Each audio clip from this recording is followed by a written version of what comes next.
Hello guys, welcome to our channel Bangali Rannaghar. আজ আমি আপনাদেরকে সাবুর পকোড়া করে বানাবো। আপনারা প্রথম থেকে শেষ অবধি আমার ভিডিওটা দেখুন, তাহলে বুঝতে পারবেন। হ্যালো গাইজ, আমি আজকে আপনাদেরকে সাবুর পকোড়া করে দেখাবো। আমি এখানে 250 গ্রাম বড় দানা সাবু নিয়ে নিয়েছি। দেখুন আমার সাবুর দানাগুলো বড় বড়। আমি সাবুদানার পকোড়া বানানোর জন্য আমি এখানে পেঁয়াজ কুচিয়ে রেখেছি, 3টে মাঝারি সাইজের পেঁয়াজ। এখানে রসুন কেটে রেখেছি আমি, একটা আদা আর ধনেপাতা কুচি, আর দেবো আলু সেদ্ধ করে রেখেছি আলু। আর আমি এখানে চীনাবাদাম একটুখানি শুকনো খোলায় আমি ড্রাই রোস্ট করে রেখেছি দেখুন। আর এখানে আমি 4টে শুকনো লঙ্কা আমি ভাজিনি, এটা আমি শুকনো খোলায় আমি এটাকে একটু নেড়ে নিয়েছি। এটাকে আমি চিলি ফ্লেক্স বানানোর জন্য আমি ব্যবহার করব। তাহলে প্রথমে চলুন আমি এই সাবুটাকে জল দিয়ে কিছুক্ষণের জন্য ভিজতে দিই। দেখুন আমি এখানে বেশি কিন্তু জল দিইনি, আমি 3-4 বার সাবুটাকে ভালোভাবে ধুয়ে নিয়েছি। এই দেখুন আমার জলটা একদম অল্প দিয়েছি, বেশি জল দিলে সাবুটা গলে যাবে। এর জন্য আমি এটা একদম ধুয়ে আর সামান্য মাত্রা আমি জল দিয়ে ভিজিয়ে রেখেছি। দেখুন গাইজ, আমি সাবুদানাগুলোকে এতক্ষণ ভিজিয়ে রেখেছিলাম। এবার আমি একটা থালায়, যে থালা আমি মাখবো সেই থালায় নিয়ে নিয়েছি। আমার সাবুদানা আমি বেশিক্ষণ ভেজাইনি, তাহলে গলে যাবে, মানে মিনিমাম যাতে গোটা গোটা থাকে সেরকম ভিজিয়ে নিয়েছি। এবার আমি এর মধ্যে ওই সেদ্ধ করে রাখা আলুগুলো এবার আমি দিয়ে দেবো। আলুগুলো দেখুন আমি ম্যাশ করে রেখেছিলাম, এবার আলুগুলো আমি দিয়ে দিচ্ছি। এরপর একে একে আমি সব রকম মশলাগুলো দিয়ে দেবো। এবার আমি পেঁয়াজ কুচি দিয়ে দেবো। সব মশলাগুলো দিয়ে খুব সুন্দরভাবে ভালো করে মেখে একটা মিক্সার বানিয়ে ভালো করে মাখতে হবে, তাহলে দেখবেন খুব টেস্ট পাবেন।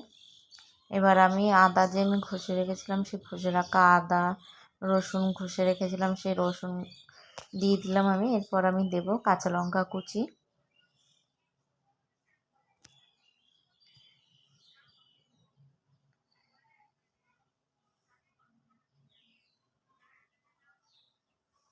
এবার আমি এরপর আমি দিয়ে দিলাম ধনেপাতা কুচিটা আমি দিয়ে দিলাম।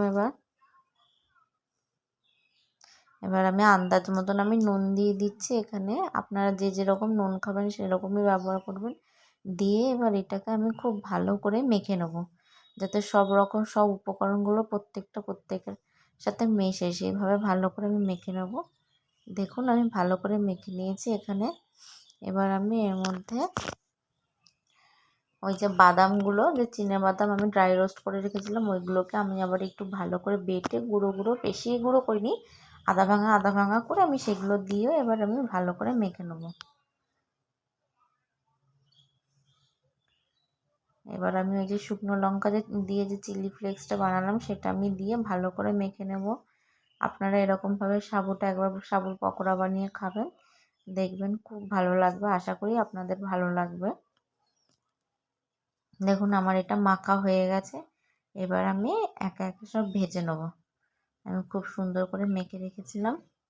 এবার আমি 2 হাতে একটুখানি হালকা সরষের তেল নিয়ে আমি ভালো করে গোল গোল পাকি, আপনারা যে যেরকম শেপ দিতে চাইবেন সেরকম শেপ দেবেন। আমি এরকম শেপ দিচ্ছি, দিয়ে এবার আমি ভালো করে ভেজে নেব। তাই এদিকে আমি ভাজার জন্য কড়াই বসিয়ে দিয়েছি। কড়াই গরম হয়ে গেলে আমি সাদা তেল দেব।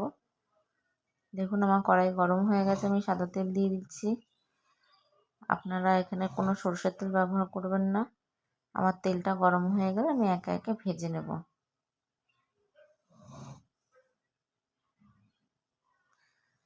বন্ধুরা আমার তেলটা গরম হয়ে গেছে, এবার আমি বড়াগুলো দিয়ে দেবো। দিয়ে আমি এপিট ওপিট দুপিট ভালোভাবে ভেজে নেবো।